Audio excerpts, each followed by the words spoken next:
சாலி ஃபேமிலியில் இன்றைக்கி என்ன ஸ்பெஷல்னு பார்க்கலாம். இன்றைக்கி இண்டிபெண்டன்ஸ் டேன்றதுனால கிச்சன்லேருந்து நமக்கு ஒரு நாள் ரெஸ்ட்டு தந்திருக்காங்க இண்டிபெண்ட்டாக இருக்கிறதுக்காக. ஸோ இன்றைக்கி என் ஹஸ்பண்டோட பேச்சுலர் லைஃப்பில் சமைச்சு சாப்பிட்ட குழம்பு எங்களுக்கு செஞ்சு தர போகிறாங்க. அதனால் இன்றைக்கி ரெஸ்ட்டு. ஸோ அவங்க இன்றைக்கி சமையல் செய்கிறாங்க.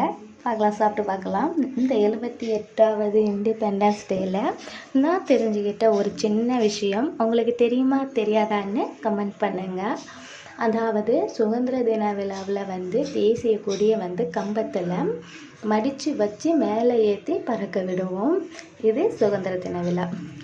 ஜனவரி 26 குடியரசு தின விழாவில் ஆல்ரெடி கம்பத்து மேலே தேசிய கொடி உள்ள பூ வச்சு கட்டி அதுக்கப்புறம் அதை பறக்க விடுவோம். அது குடியரசு தின விழா.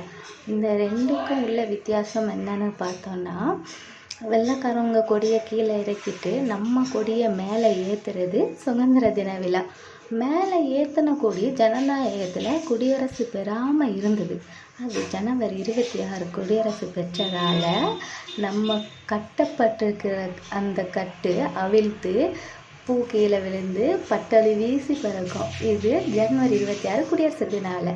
ஸோ சுதந்திர தின விழாக்கும் குடியரசு தின விழாவுக்கும் இருக்கிற அந்த கொடி ஏற்றுறது ரெண்டு டிஃப்ரென்ஸுமே எனக்கு இப்போ தான் 1 வீக் முன்னாடி தாங்க தெரியும்.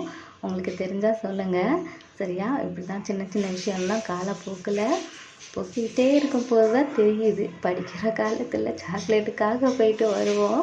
இப்போடா முடியும். யாராவது தலைவரை பற்றி பேசும்போது சீக்கிரமாக கையை தட்டி அவங்கள உட்கார வச்சுருவோம்.